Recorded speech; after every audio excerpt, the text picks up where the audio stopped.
Hello friends, welcome to Indun academy. तर आजच्या व्हिडिओमध्ये आपण सेकंड पार्ट घेत आहोत, जी आपण फर्स्ट मॉक टेस्ट घेतली आहे फॉर सॅनिटरी इन्स्पेक्टर. ओके, याच्यासाठी बघा, तर आपण पहिले याच्यामध्ये 10 क्वेश्चन्स बघितले, त्यापुढील क्वेश्चन्स आपण आज पाहणार आहोत. त्याआधी आपल्या अकॅडमीमध्ये सॅनिटरी इन्स्पेक्टरच्या बॅचेस सुरू झालेल्या आहेत, ज्यामध्ये आपण स्टुडंट्सला एक लाईव्ह प्लस रेकॉर्डेड लेक्चर्स देतोय. Holistic coverage of all topics plus जो सिलेबस आहे तो पुरेपूर आपण कंप्लीट करून घेणार आहोत. याच्यामध्ये PYQs आपण स्टुडंट्स करून घेणार आहोत. त्याचबरोबर जे MCQsची प्रॅक्टिस घेणार आहोत आपण स्टुडंट्सला, त्यामध्ये त्यांना कन्सेप्च्युअल प्लस लॉजिकल कसं ते तुम्ही यूज करून, या दोन्ही गोष्टींचा यूज करून कसं तुम्ही क्वेश्चन सॉल्व्ह करू शकता, हे आपण स्टुडंट्सला याच्यामध्ये शिकवणार आहोत. त्यानंतर बघा, जे नोट्स आहेत ते स्टुडंट्सला इथे इंग्लिश प्लस मराठीमध्ये इथे दिले जातील. डाऊट सॉल्व्हिंग आणि पर्सनल गायडन्स हा स्टुडंट्सला दिला जाईल. आणि त्याचबरोबर या सर्व गोष्टींची आपण खात्री घेणार आहोत की स्टुडंट्सचं जास्तीत जास्त प्रिपरेशन, त्यांची प्रॅक्टिस कशी घेतली जाईल. तर यासाठी जर तुम्हाला बॅचेसमध्ये एनरोल करायचं असेल तर तुम्ही या नंबरवरती संपर्क करू शकता आणि या बॅचेसमध्ये एनरोल करू शकता. ओके, इथे बघा, आपण पहिले 10 क्वेश्चन्स बघितलेले आहेत.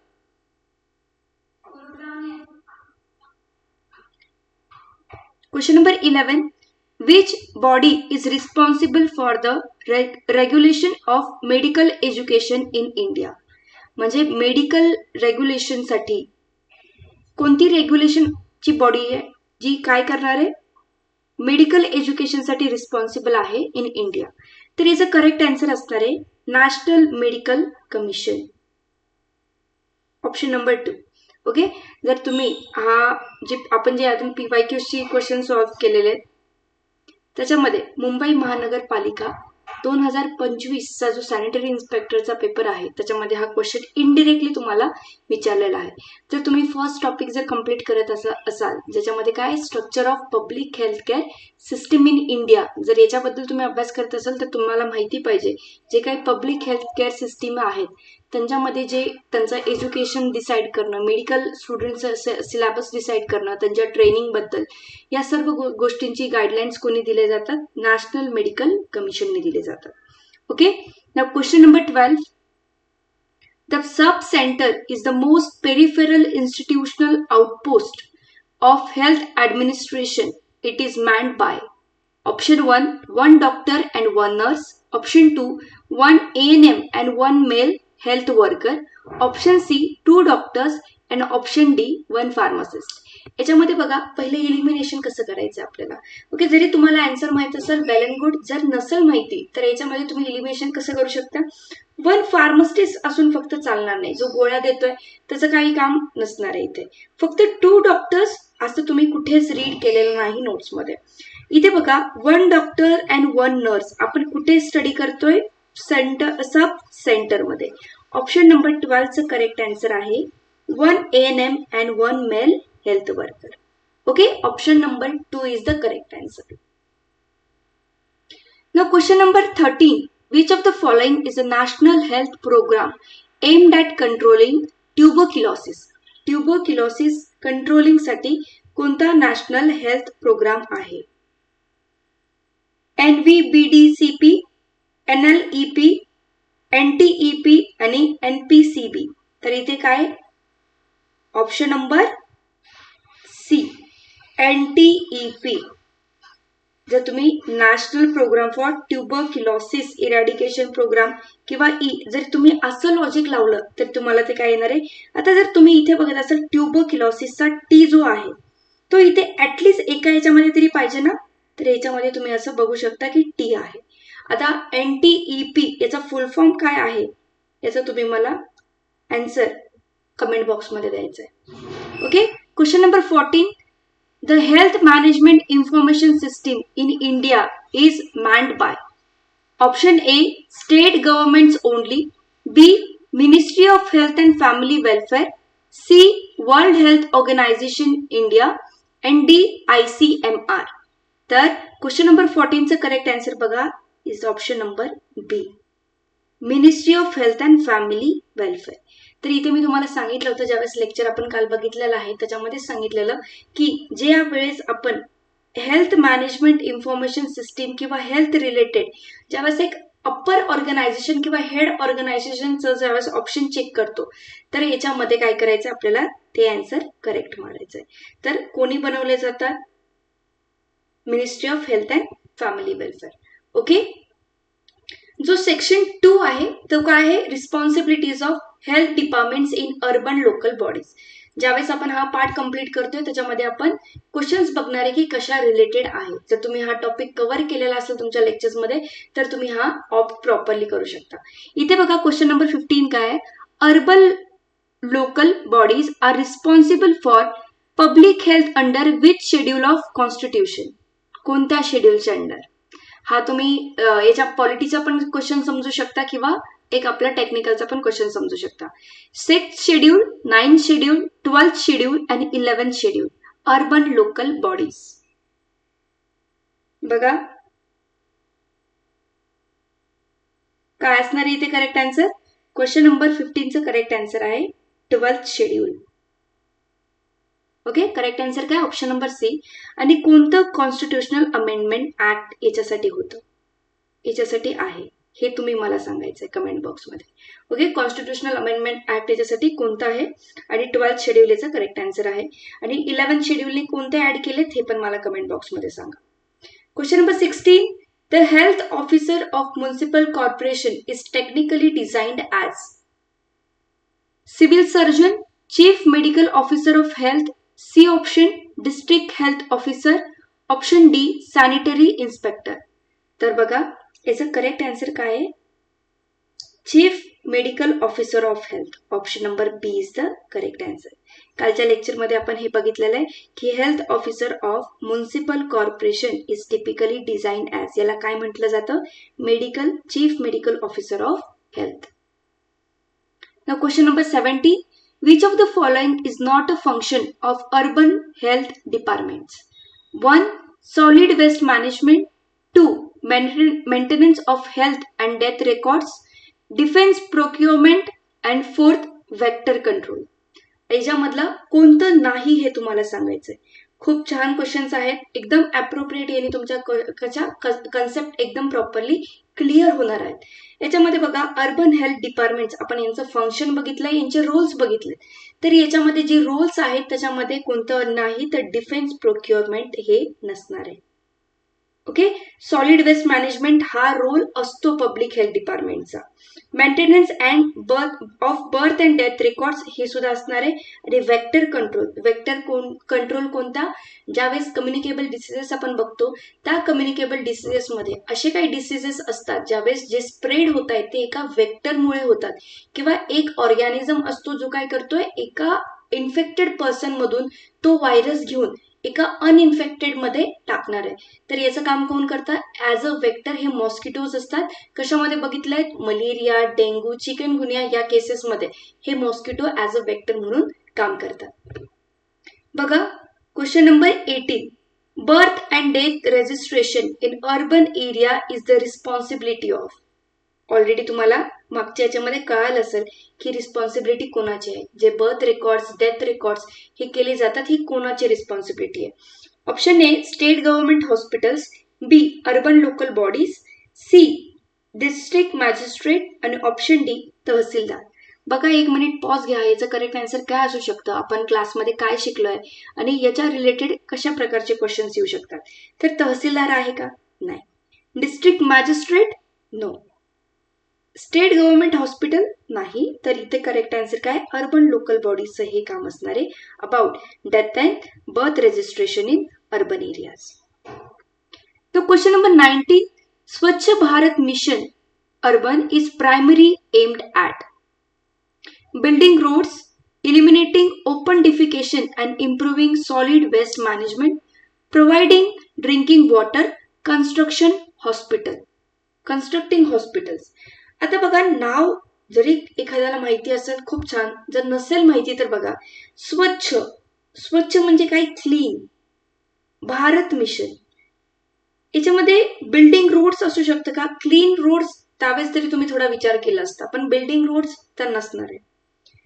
प्रोव्हाइडिंग ड्रिंकिंग वॉटर, काहीतरी जल असलं असतं, जलचं असू द्या किंवा जलधन योजना, अशा ज्या आहेत त्याच्या रिलेटेड तरी काय असायला पाहिजे. तर जल किंवा अशा रिलेटेड जर शब्द असला असता तर तुम्ही विचार करू शकले असते. कन्स्ट्रक्टिंग हॉस्पिटल्स पण नसणारे, ऑप्शन नंबर सी पण करेक्ट नाही. तर इथे आन्सर काय, option number B, that is open defecation. हे प्रिव्हेंट करायचंय आपल्याला. And providing solid waste management. Okay, या दोन्ही गोष्टी कशा आहेत, करेक्ट आहेत. ओपन डिफिकेशनला कंट्रोल करायचे किंवा इलिमिनेट करायचंय. Now question number 20, urban malaria scheme is implemented bye.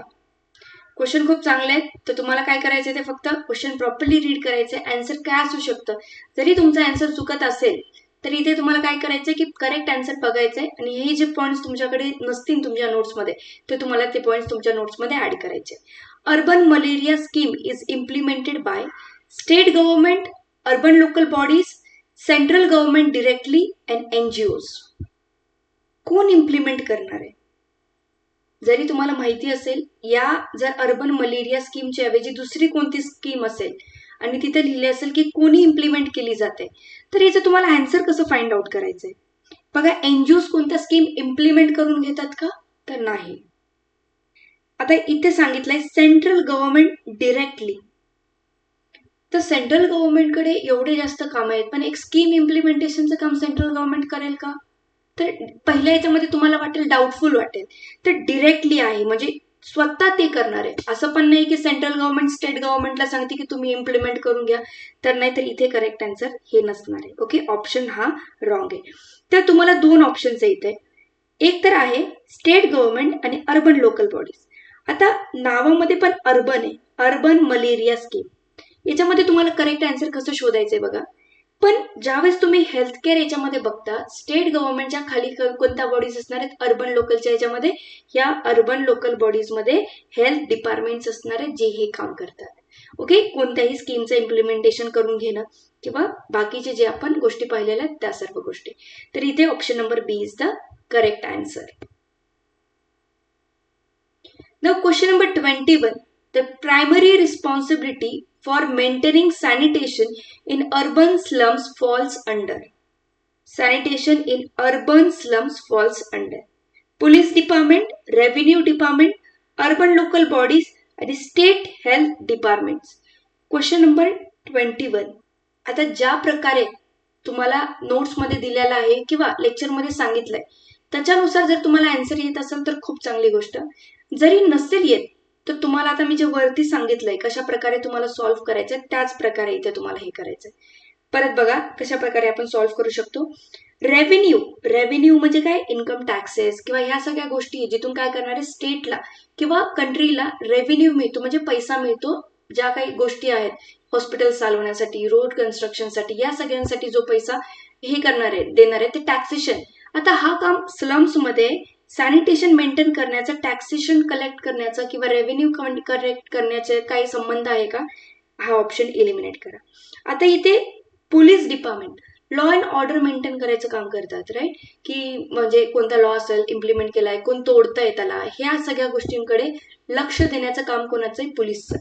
तर पोलीस हे का करतील सॅनिटेशनचं काम, तर हे पण रॉंग असणार आहे. आता दोन ऑप्शन आहेत, अर्बन लोकल बॉडी आणि स्टेट हेल्थ डिपार्टमेंट. तर इथे कुणामध्ये, अर्बन याच्यामध्ये अर्बन बद्दल बोलताय तर अर्बन लोकल बॉडीज हे काम करणार. समजतंय? अशा प्रकारे तुम्हाला काय करायचंय, क्वेश्चनला अप्रोच करायचंय. तुम्हाला माहिती असेल तर वेल अँड गुड, पण अशा पद्धतीने पण क्वेश्चन्स येतील जे रॅन्डम असतील पेपरमध्ये. तर प्रत्येक क्वेश्चनचा आन्सर तुमच्याकडे ऑलरेडी असेल, तुम्ही सगळ्याच गोष्टी लर्न करून ठेवल्या असतील तर अशा प्रकारे होत नाहीत. ओके, की कोणतीही अशी नोट आहे किंवा कोणतीही म्हणजे एखादा कोर्स घेतलाय तुम्ही, बॅच घेतली, तुमचं 90% प्रिपरेशन होऊ शकतं त्याच्यातून, कोणत्याही बॅचमधून. काही गोष्टी तुम्हाला स्वतःहून करायला लागतात आणि काही गोष्टी तुम्हाला या तरीकेने कराव्या लागतात. कारण की ॲज इट इज कोणत्याच बॅचमधून क्वेश्चन येत नाही. तुमचं बेसिक फाउंडेशन तेवढं बिल्डअप होऊ शकतं 90%, पण काही याच्यामध्ये तुम्हालाच तुमचं स्वतःचं लॉजिक लावायचं आहे आणि ते लॉजिक म्हणजे डेव्हलप करायचं काम मी करते. ओके, इथे बघा, तर या पद्धतीने आपण क्वेश्चन सॉल्व्ह करू शकतो. मी तुमची फक्त इथे मदत करू शकते. ॲट द एंड ज्यावेळेस तुम्ही हे प्रॅक्टिस कराल त्याच वेळेस तुमच्याकडून हे होऊ शकतं आणि पेपरमध्ये पण याची प्रॅक्टिस झाल्यामुळे पेपरमध्ये तुम्ही आन्सर हे अशा पद्धतीने सॉल्व्ह करू शकता. Okay, question number 22. The national urban health mission, बघा, national urban health mission was launch to address health needs of. कोणाच्या हेल्थ नीड्स ॲड्रेस करण्यासाठी हे मिशन लॉन्च केलं होतं? बघा, नाव नीट वाचा. जरी असेल तुम्हाला आन्सर माहिती असेल तर गुड, नसेल माहिती तर काय करायचं, ऍटलिस्ट क्वेश्चन नीट वाचण्याचं आपण काम करायचं. Urban health mission, national urban health mission. याच्यामध्ये ऑप्शन बघा, tribal rural population, 2 tribal population, third option urban poor and vulnerable population, आणि फोर्थ ऑप्शन आहे इंडस्ट्रियल वर्कर्स. काय वाटतं याच्यामध्ये काय असेल आन्सर? अर्बन बद्दल असेल तर 2 स्कीम आहेत, नॅशनल रुरल हेल्थ मिशन पण आहे आणि नॅशनल अर्बन हेल्थ मिशन पण आहे. पण ज्यावेळेस अर्बन बद्दल बोललं जात आहे तर अर्बन मधले जे पुअर लोक आहेत किंवा वल्नरेबल पॉप्युलेशन, फायनान्सेस मधून बघा किंवा काही सोशल इकॉनॉमिक स्टेटसमुळे पण जे वल्नरेबल आहेत त्या लोकांना सुद्धा इथे याच्यामध्ये बेनिफिट मिळतो. तर ह्या सर्व गोष्टी फक्त तुम्हाला क्वेश्चन नीट वाचल्यामुळे आणि आन्सर नीट वाचल्यामुळे तुम्हाला आन्सर इथं प्रॉपर मिळत आहे. ओके, अशा पद्धतीने तुम्हाला हे क्वेश्चन सॉल्व्ह करायचे. Now question number 23. Which act gives powers to municipal corporation to take action against disease outbreak? आता एकदम प्रॉपर क्वेश्चन आहे हा, कारण की तुम्हाला इथे थोड्याफार गोष्टी ऍक्ट्स माहिती पाहिजे, जे आपण लेक्चर्स मध्ये कव्हर करणार आहेत तेवढे सुद्धा तुम्हाला जरी माहिती असेल ना तरी चालेल. ऍटलिस्ट ते जरी तुम्हाला डिरेक्टली आन्सर नसेल देत, ऍटलिस्ट तुम्हाला ते इनडिरेक्टली हेल्प करेल. कोणते ऑप्शन चुकीचे याच्यामध्ये तरी तुम्हाला मदत झाली पाहिजे. आपला पुरेपुरी याचाच प्रयत्न राहणार आहे की तुम्हाला कशा ना कशा तरी पद्धतीने ते क्वेश्चन जे आपलं कंटेंट आहे त्याचा फायदा झाला पाहिजे तुम्हाला. ओके, तर इथे बघा कोणती ऍक्ट आहे ती पॉवर देते म्युनिसिपल कॉर्पोरेशनला to take action against disease outbreak, म्हणजे डिसीज आउटब्रेक. ठीक आहे, क्वेश्चन ऑप्शन बघा, epidemic disease act 1897, okay, food prevention of food adulteration act, 2 option आहे हा, factories act, environment protection act. Question number 23, नीट वाचा. आउटब्रेक होतंय डिसीजचं, याला काय म्हणतात? याला म्हणतात इपिडेमिक.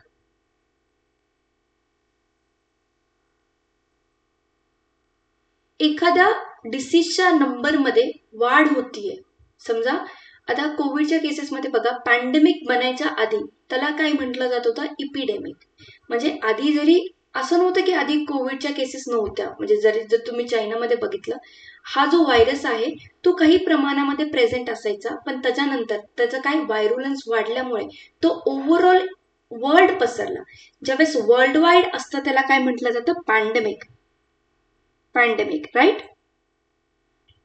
ज्यावेळेस एका ठराविक रिजन पर्यंत एखादा डिसीज असतो, त्याच रिजन मध्ये भेटतो, मग तो कोणता डिसीज असू द्या किंवा एखाद्या मॉस्किटोमुळे होणारा मलेरिया, डेंग्यू असं असू शकतो, त्याला काय म्हटलं जातं? Endemic.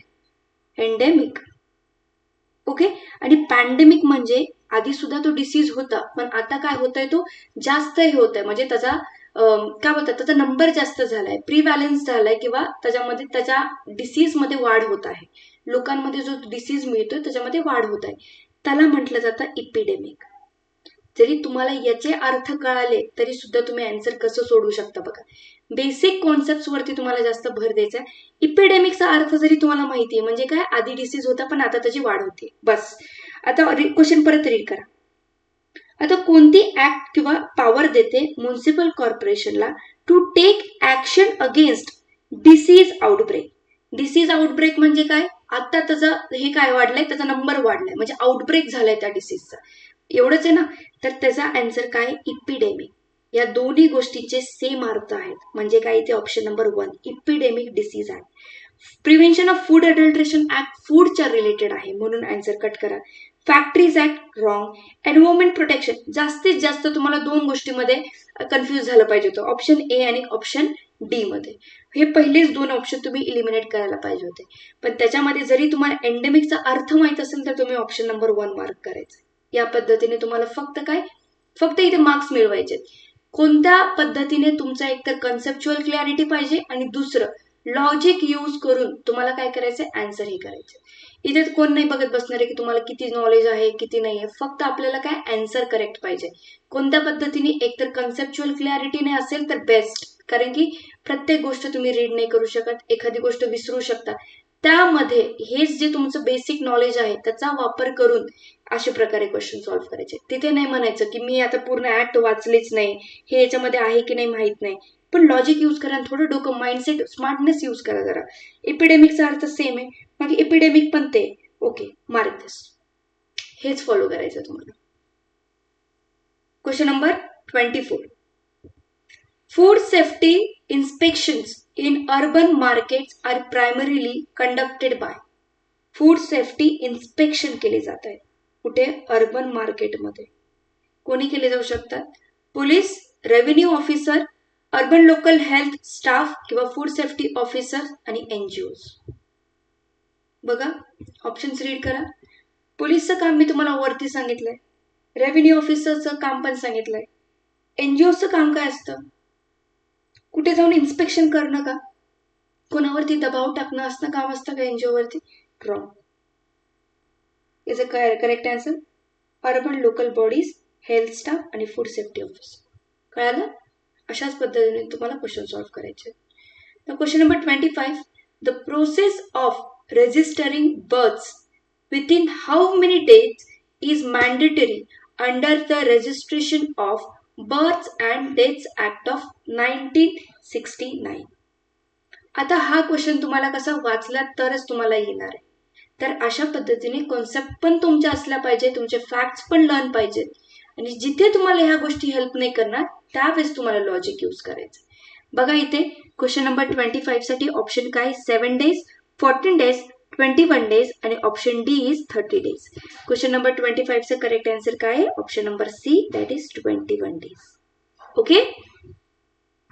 Now question number 26. Which urban local body functions directly relates to prevention of waterborne diseases? Prevention of waterborne diseases. Urban local bodyचं कोणतं फंक्शन डिरेक्टली याच्याकडे असणार? Road construction, safe water supply and drainage, street lightning आणि दुसरं काय आहे, fourth option property tax collection. तुम्ही answer सांगायचं याचं मला. वॉटर बॉर्न डिसीजेस म्हणजे काय, जे पाण्याच्या याच्यामुळे स्प्रेड होतात डिसीजेस, जसं की कोलेरा. ठीक आहे. आता बघा इथं करेक्ट आन्सर काय असणार आहे, रोड कन्स्ट्रक्शनचं काय घेणं देणं नाही. स्ट्रीट लाइटनिंग, रस्त्यांवरची जी लाईट लावली जाते त्याचा काय संपर्क असणार आहे याच्यासोबत, म्हणजे वॉटर बॉर्न डिसीजेस सोबत, ऑप्शन इलिमिनेट करा. प्रॉपर्टी टॅक्स कलेक्शन याचा काही संबंध आहे, रेव्हेन्यू ऑफिसर्स बद्दल असलं असतं तर याचं रेव्हेन्यू ऑफिसर सोबत काम असेल, रेव्हेन्यू.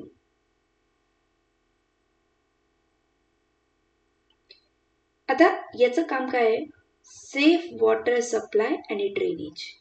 जे लोकांना पाणी मिळते ते स्वच्छ असायला पाहिजे आणि जे डिस्पोज केलं जाते पाणी ते पण प्रॉपर पद्धतीने ड्रेनेज केलं पाहिजे. तर इथे option number B is the correct answer. Now question number 27. Fumigation and vector control activities in cities are carried out by. आपण ज्यावेळेस आपण रिस्पॉन्सिबिलिटी स्टडी करतो त्याच वेळेस हा क्वेश्चन आपण बघितलेला आहे. फ्युमिगेशन म्हणजे काय केलं जातं आणि वेक्टर कंट्रोल, मी तुम्हाला वेक्टर सांगितलंय. वेक्टर काय करतो, डिसीज कॅरी करणारे from infected person to healthy person, तो असतो, तो काय असतो, वेक्टर असतो. आणि फ्युमिगेशन एक अशी प्रोसेस आहे ज्याच्यामध्ये काय केलं जातं, तर या ज्या इन्सेक्ट्स आहेत, जे असे डिसीजेस स्प्रेडिंग आहेत, यांना किल करण्यासाठी आपण काय करतो, स्प्रेइंग करतो, किंवा त्या केसमध्ये काय करणारे गॅसेस यूज केले जातात, दॅट इज फ्युमिगेशन. तर इथे ऑप्शन 1 स्टेट ॲग्रिकल्चर डिपार्टमेंट, आणि ही कोणी केलं म्हणजे कोणाकडून केलं जात आहे याचा क्वेश्चन असा आहे. तर option A state agriculture department, option 2 urban local body health wing, C option central government directly आणि ऑप्शन डी आर्मी. आर्मीचं एवढंच काम आहे का की ते काय करतील, आता स्प्रे करतील, वेक्टर कंट्रोल करतील? रॉंग.